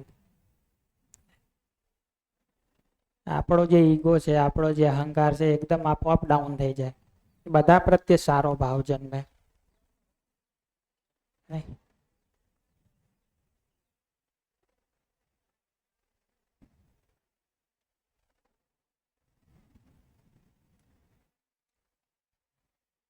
બીજું જોશો પરિવારમાં, તો ઘણીવાર આપણને એમ લાગતું હોય કે પરિવારમાં મારી અપેક્ષાઓ પૂરી નહીં થતી. તો એના માટે એક સિમ્પલ એક્સરસાઇઝ કહું કે તમારા પરિવારના લોકોથી જેટલી અપેક્ષાઓ છે એનું એક લિસ્ટ બનાવો. મારા પરિવાર પાસેથી આટલી આટલી આટલી અપેક્ષાઓ છે. પછી જુઓ કે એમાંથી કેટલી પૂરી થાય છે અને કેટલી પૂરી નહીં થતી. તો ક્યારેક એક્સરસાઇઝ કરીને જોઈ શકાય. એમને એમ અનુમાન કરો તો શું અનુમાન છે, કેટલી પૂરી થતી હશે અને કેટલી પૂરી નહીં થતી હોય. વધારે સંખ્યા શેની હશે?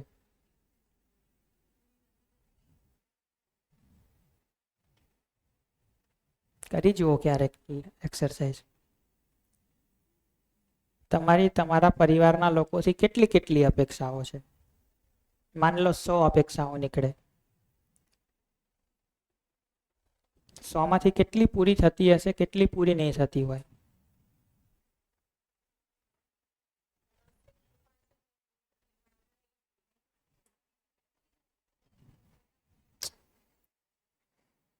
તો હું માનું કે લગભગ 70 કે 80 કે 90 તો પૂરી થતી હશે.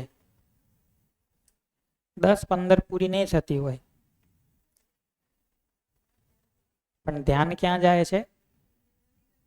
પૂરી નથી થતી એના ઉપર. એનાથી ઊંધું જુઓ. તમારા પરિવારની તમારી પાસેથી કેટલી અપેક્ષાઓ છે, એમાંની તમે કેટલી પૂરી કરો છો ને કેટલી પૂરી નહીં કરતા. અને તમારું ધ્યાન ક્યાં છે? પૂરી કરો છો એના ઉપર કે પૂરી નહીં કરતા એના ઉપર?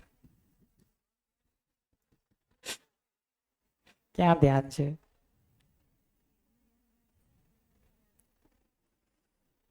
તો આપણા સંબંધીની 2-4 અપેક્ષાઓ આપણે પૂરી કરીએ તો એ બહુ જોરદાર કોલર ઊંચો કરીને ફરીએ, આટલું કરું છું તારા માટે. અને એ આપણા માટે 80-90 અપેક્ષાઓ પૂરી કરે તો એ ધ્યાન ક્યાં જાય? એ 10 અપેક્ષાઓ પર નહીં કરતું. જોકે ખરેખર જોઈએ તો આપણે કંઈ 2-4 અપેક્ષાઓ જ પૂરી કરીએ છીએ એવું નથી. 80-90 અપેક્ષાઓ તો આપણે પૂરી કરીએ જ છીએ.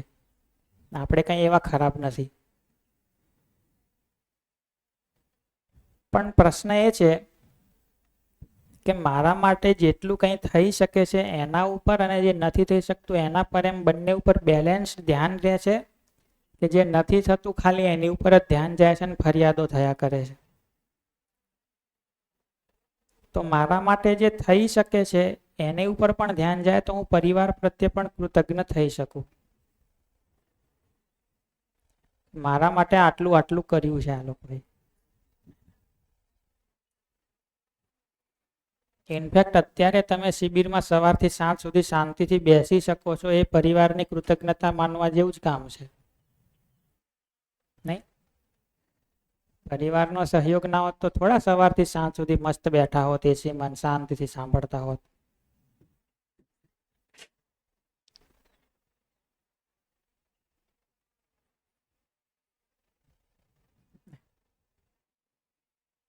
તો કૃતજ્ઞતાના ભાવને એક્સપ્લોર કરીએ તો દેખાય કે જે કંઈ છે, જે કંઈ થઈ શક્યું છે એ બધા માટે આપણે આપણા સંબંધીઓના અને જેમની આપણને જાણે નથી એવા અજાણ્યા લોકોના પણ કૃતજ્ઞ છીએ.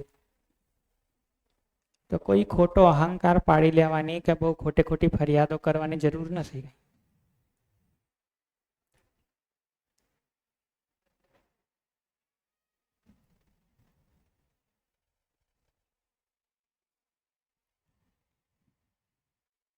તો આ થયા શ્રદ્ધા, ગૌરવ અને કૃતજ્ઞતાના ભાવ.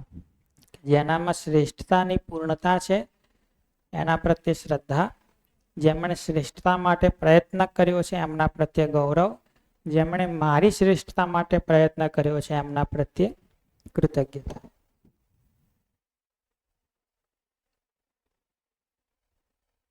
તો વિશ્વાસ, સન્માન, સ્નેહ, મમતા, વાત્સલ્ય, શ્રદ્ધા, ગૌરવ, કૃતજ્ઞતા, આટલા 8 ભાવ આપણે જોયા. હવે બાકી વધેલી 20 મિનિટમાં આપણે પ્રેમ ભાવ જોઈ લઈએ.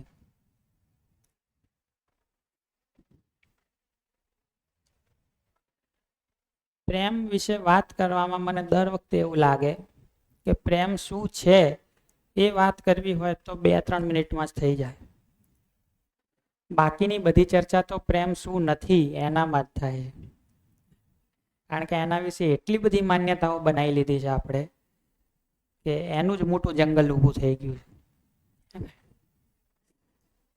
તો સાવ સાદી રીતે જોઈએ તો આ એક સર્વે છે કે અલગ અલગ રાજ્યોમાં જે હત્યાઓ થઈ એની પાછળનું કારણ શું હતું.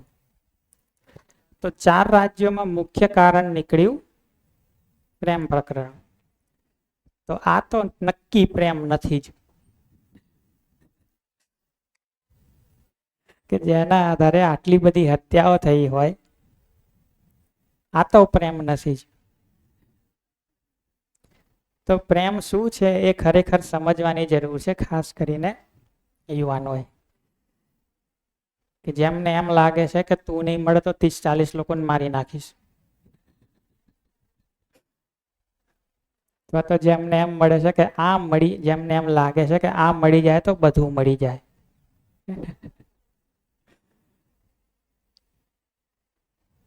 તો એક તો સ્થિતિ એ છે કે હું કોઈની સાથે સંબંધમાં ના જીવું, એ તમને સહજ સ્વીકાર્ય છે? નથી. હું કોઈની સાથે સંબંધમાં ના જીવું. બીજી સ્થિતિ એ છે કે હું કોઈ એકની સાથે સંબંધમાં જીવું. આ એમ હતું કે હું કોઈની સાથે સંબંધમાં ના જીવું, બધા પ્રત્યે વિરોધ કરું, એ તો સ્વીકાર્ય નહીં થતું. બીજું છે કે હું કોઈ એક સારી વ્યક્તિ શોધીને એની સાથે જ સંબંધમાં જીવું, એના પ્રત્યે જ એ ભાવ રાખું સંબંધનો, તો એ સ્વીકાર્ય થાય છે કે ભાઈ ચલો કોઈ એક પ્રત્યે તો રાખીએ. બીજું કે કોઈ એક પ્રત્યે જ શું કામ, અમુક સારા લોકો સાથે મારા પરિવાર પ્રત્યે સંબંધનો ભાવ રાખીને જીવું, તો એ સહજ સ્વીકાર્ય થાય છે કે હું અમુક લોકો પ્રત્યે સંબંધનો ભાવ રાખીને જીવું. તો ક્યાં સુધી આયા કે ભાઈ કોઈની સાથે સંબંધ નહીં, બધા સાથે વિરોધ, એ તો સ્વીકાર્ય નહીં થતું. બીજું કે કોઈ એક સારી વ્યક્તિ શોધીને એની જ સાથે સંબંધમાં જીવવું, એ તો થોડું ઘણું સ્વીકાર્ય થાય. એનાથી થોડું વધારે ફેલાઈને જુઓ તો હું મારા પરિવારના લોકો પ્રત્યે સંબંધનો ભાવ રાખીને જીવવું, એ પણ સ્વીકાર્ય થાય. ત્યાંથી પણ જુઓ તો આટલું જે છે એ સ્નેહ છે. કે કોઈ એક પ્રત્યે સંબંધનો ભાવ શું છે? સ્નેહ. અમુક લોકો પ્રત્યે સંબંધનો ભાવ શું છે? સ્નેહ. પણ એ જ ભાવ ફેલાય કે સૌની સાથે સંબંધનો ભાવ, તો એ શું છે? પ્રેમ. કોઈ સંબંધી નહીં, આ તો દ્વેષ કહો, વિરોધ કહો, માન્યતા કહો, જે કહો. કોઈ એક મારો સંબંધી અથવા તો મારો પરિવાર, અમુક લોકો મારા સંબંધી, એ સ્નેહ. પણ બધા જ મારા સંબંધી, આખી માનવ જાતિમાં કોઈ પરાયું નથી, કોઈ પારકું નથી, જે પણ છે બધા જ મારા સંબંધી છે, બધા મારા પોતાના જ છે. એ જે ભાવ છે એ શું છે? પ્રેમ.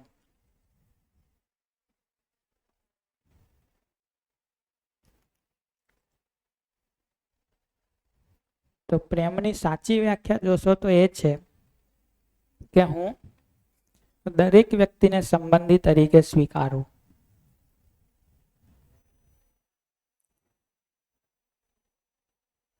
ધરતીનો એક માણસ મારો સંબંધી જ છે. એ ભાવ શું છે? પ્રેમ. ધરતીના દરેક માણસ સાથે હું સંબંધને નિભાવી નહીં શકું, બધાને ખાવાનું નહીં ખવડાવી શકું, બધાની જવાબદારી હું નહીં લઈ શકું, પણ જ્યારે જે પણ સંપર્કમાં આવશે ત્યારે એની સાથે સંબંધના ભાવથી જ જીવીશ. અને કોઈ સંપર્કમાં નહીં આવે તો પણ એના પ્રત્યે સંબંધનો જ ભાવ છે. તો ભાવ રૂપે આ સ્વીકૃતિ જે બને એ છે પ્રેમ. અને એટલે તમને પેલું લિસ્ટ યાદ હોય, તેમાં વિશ્વાસ લખ્યું હતું, ક્યાંક ત્યાં લખ્યું હતું આધાર મૂલ્ય, નીચે પ્રેમ લખ્યું હતું, ત્યાં લખ્યું હતું પૂર્ણ મૂલ્ય. કારણ કે બધાને સંબંધી તરીકે સ્વીકારી લીધા, તો હવે બાકી શું વધ્યું? આ પૂર્ણ મૂલ્ય છે. આનાથી વધારે ભાવ કેટલો તમે ફેલાવશો?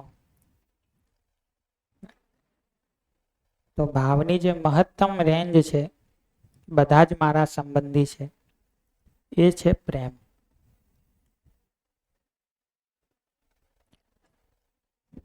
તો કોઈ મને અલગ નહીં લાગતું, કોઈ મને પારકું નહીં લાગતું,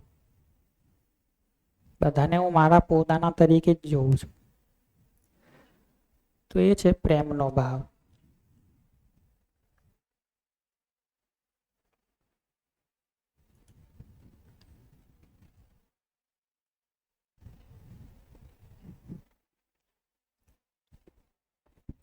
પણ જેમ મેં કીધું એમ કે સાચી વાત કરવામાં તો બહુ ટાઈમ નહીં લાગે અત્યારે ને, આગળ જતા સાચી વાતનું ઘણું વિશ્લેષણ થાય.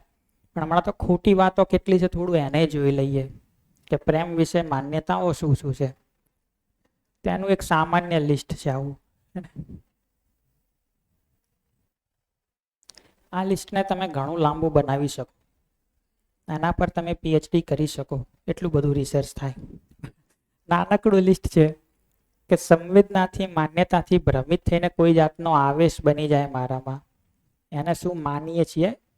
પ્રેમ થયો. તો બીજા પાસેથી વાસના, બીજા પાસેથી સંવેદના મેળવવી, એને શું માનીએ છીએ? પ્રેમ. એની નિરંતરતા શક્ય નથી. માન્યતાઓ જોઈએ તો આ કંઈક 5 માન્યતાઓ લખી છે.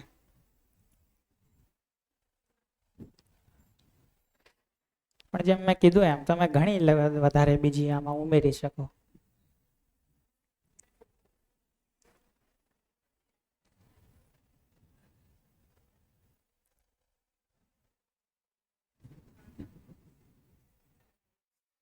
આમાંથી તમને કોઈ એક માન્યતા સાચી લાગતી હોય તો કહેજો કે આને તો પ્રેમ કહેવાય.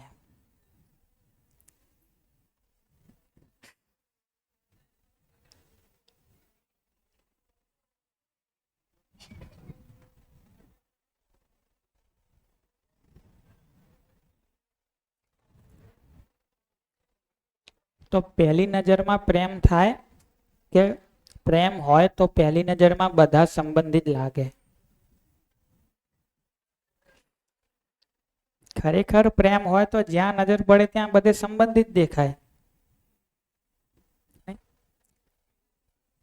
હે કેમ સંબંધી એટલે તમે શું અર્થ કાઢો સંબંધીનો?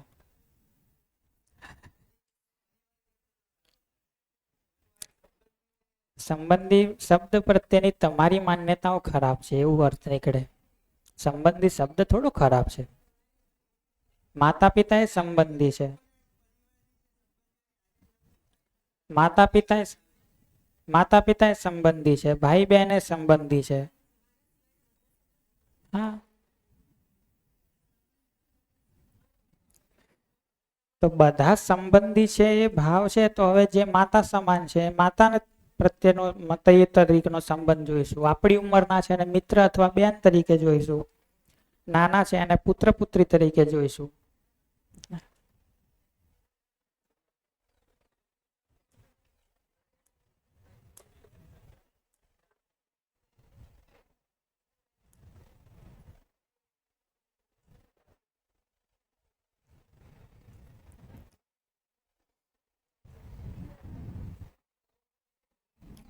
તો એક પ્રશ્ન હું મારા તરફથી પૂછું. ઘણા બધા પ્રશ્નો તમે મને પૂછ્યા, તો એક પ્રશ્ન હું તમને પૂછું કે જો પ્રેમ એટલે બધાને સંબંધી તરીકે સ્વીકારવા, તો લગ્ન કોની જોડે કરવા? કયા આધારે તમે નક્કી કરશો? જો ભાવ તમારો એ જ છે કે બધાએ મારા સંબંધિત છે, બધા પ્રત્યે સારો ભાવ છે, તો લગ્ન માટે કોઈ એક વ્યક્તિની પસંદગી કયા આધારે કરશો?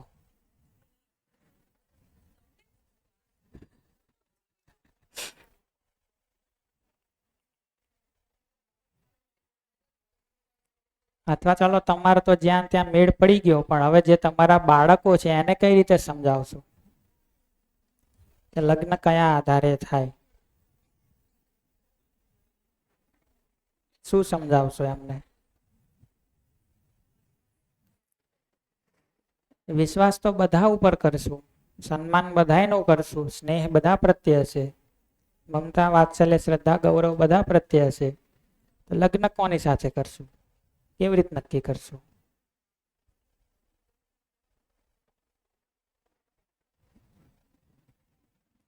બાળકોને કેવી રીતે સમજાવશો? એટલે જ મેં કીધું કે તમારા થઈ ગયા તો બાળકોને કેવી રીતે સમજાવશો?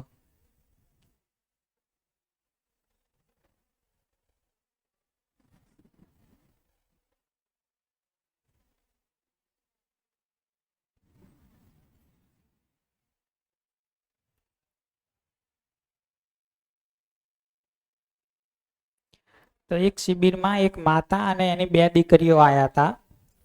તો જે મોટી દીકરી હતી એ થોડી ડિપ્રેશનમાં હતી, 8મામાં ભણતી હતી. એટલે એની માતાએ કીધું કે આ મારી મોટી દીકરી છે ને મારી જોડે વાત નહીં કરતી, એને ખબર નહીં કેમ ડિપ્રેશનમાં છે. એટલે શિબિરમાં થોડું બેઠા અને સંબંધોની ચર્ચા થઈ, એટલે માતા દીકરી વચ્ચે થોડું જે પેલું હતું કમ્યુનિકેશન ગેપ એ દૂર થયો. રાત્રે ઘરે જઈને મમ્મી અને દીકરીએ બહુ ખૂબ વાતો કરી, 2-3 કલાક વાતો કરી. એમાં કારણ એ નીકળીને આવ્યું દીકરીને ડિપ્રેશનનું કે એ 8મામાં ભણતી હતી અને એના વર્ગના એક છોકરાએ એને આઈ લવ યુ કીધું, 8મા ધોરણવાળાએ. અને આ પાછી બહુ જૂની ઘટના છે, અત્યારે તો 3-4માં આવું બધું બનવા માંડ્યું. પણ એ વખતે એને આ લઈને પ્રશ્ન થયો અને મમ્મીએ મૂંઝાણી કે ભાઈ મારી દીકરી જે આજે 8મામાં જ છે એને કોઈ છોકરો જો આવું કહે તો એને મારે શું સમજાવવું? મમ્મીએ થોડી મૂંઝવણમાં અને દીકરીએ મૂંઝવણમાં. ત્યાંની નાની બેન સાંભળતી હતી, એ કંઈક 4-5માં 6માં કેમ ભણતી હશે. એ કે દીદી એમાં બીવાવાનું શું હોય, જો હું તને સમજાવું. આ જે છોકરાએ તને આઈ લવ યુ કીધું ને એને જઈને તું એમ પૂછ કે આ આઈ એટલે શું, હું કોણ છું, આઈ એટલે શું. પછી એમ પૂછ કે આ યુ એટલે શું, તું એટલે કોણ. એને પૂછ કે આઈ એટલે શું અને આ યુ એટલે શું. અને પછી એમ કે જો તને આઈ એટલે શું એ નહીં ખબર, યુ એટલે શું એ નહીં ખબર, તો આ બેની વચ્ચે લવ ક્યાંથી આવ્યો?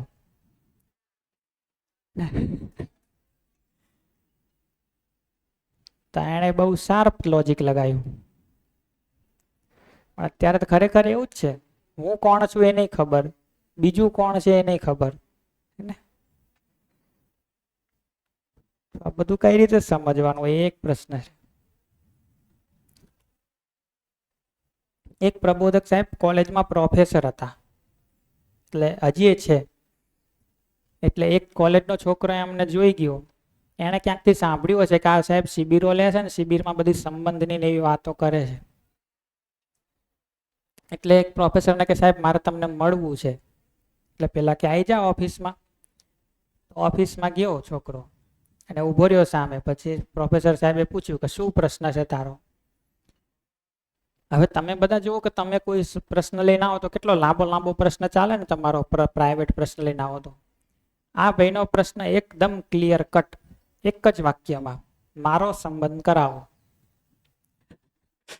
સંબંધની વાતો કરો છો, મારું ગોઠવાવો. વાતો કરવા થોડું ચાલે સાહેબ, ખાલી કરવું પડે ને. મને એક છોકરી ગમે છે અને મારે એની જોડે લગ્ન કરવા છે, કરાવડાવો. એટલે સાહેબે પૂછ્યું કે ભાઈ તારે તો કરવા છે, એ છોકરીએ કરવા છે? એટલે કે હા, એ બાર ઊભી બોલાવું. તો એને શરમ આવે છે એટલે નહીં આવતી, તમે કહેતા હોત બોલાવું. એટલે પેલા સાહેબ કે ના રહેવા દે, હાલ તો પેલા આપણે તારું થોડું ચકાસણી કરીએ. એટલે એને પૂછ્યું કે પહેલા તો એમ કે તમે બે વાતો કરો છો? ઓફકોર્સ કરીએ જ છીએ ને. પછી કંઈક મળીને વાતો કરો છો, રૂબરૂ મળીને, કે ફોનથી વાતો કરો છો? એટલે આ સમયમાં તો પાછા બધા ફિલોસોફર થઈ ગયા હોય ને, એટલે કે આ દેશમાં એવી સ્વતંત્રતા ક્યાં સાહેબ, ફોનથી જ વાત કરીએ છીએ, મળવાની તો સ્વતંત્રતા ક્યાં છે? એટલે કે સારું ચલો, ફોનથી વાતો કરો છો તો તું જ્યારે એને ફોન કરે ત્યારે દર વખતે તારો ફોન એ ઉપાડી જ લે છે કે ક્યારેક નહીં ઉપડતો? એટલે કે છે ઘણી વાર નહીં ઉપડતો સાહેબ. અચ્છા, ફોન ના ઉપડે તો તું શું કરે? બીજી વાર લગાવું. બીજી વાર ના ઉપડે તો શું કરે? ત્રીજી વાર લગાવું. ચલો ત્યાં 10 વાર ફોન કર્યા, ના ઉપાડ્યા તો તને ગુસ્સો આવે કે ના આવે? બોલો કે 10 સુધી ના જાય, એની પહેલા જ ગુસ્સો આવી જાય. એટલે કે અચ્છા, તો તને શું લાગે છે કે એ તારો ફોન ઉપાડવા નથી માંગતી કે તારો ફોન ઉપાડી નથી શકતી, ક્યાંક વ્યસ્ત હશે એટલે? તો શું લાગે છે, તારો ફોન ઉપાડવા નહીં માંગતી કે ઉપાડી નહીં શકતી? ક્યાંક બીજી હશે. તો પાછો કે મારો ફોન ઉપાડવાથી વધારે મહત્વનું કામ એને હોઈ શું શકે બીજું? સાહેબ કહે કે ભાઈ આ તારું જે વિશ્વાસ વાળો ભાગ છે ને એ જ ડામાડોળ છે. પ્રેમ તો બહુ દૂરની વાત રહી. પેલા વિશ્વાસ ઠીક કર, પછી સન્માન ઠીક કર, પછી સ્નેહ, મમતા, વાત્સલ્ય, શ્રદ્ધા, ગૌરવ, કૃતજ્ઞતા, પછી આ બધી વાતો કર. તો ખરેખર આવું જ છે. આપણને વિશ્વાસ એટલે શું એ જ નહીં ખબર, અને સીધો લગ્નનો નિર્ણય કરી નાખીએ ને લગ્ન કરીએ નાખીએ.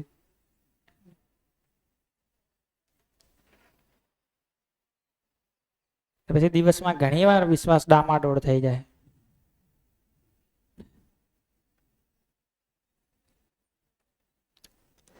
તો આખી એ ચર્ચાનું જો સમાપન કરું, કારણ કે સમય થવા આવ્યો છે, તો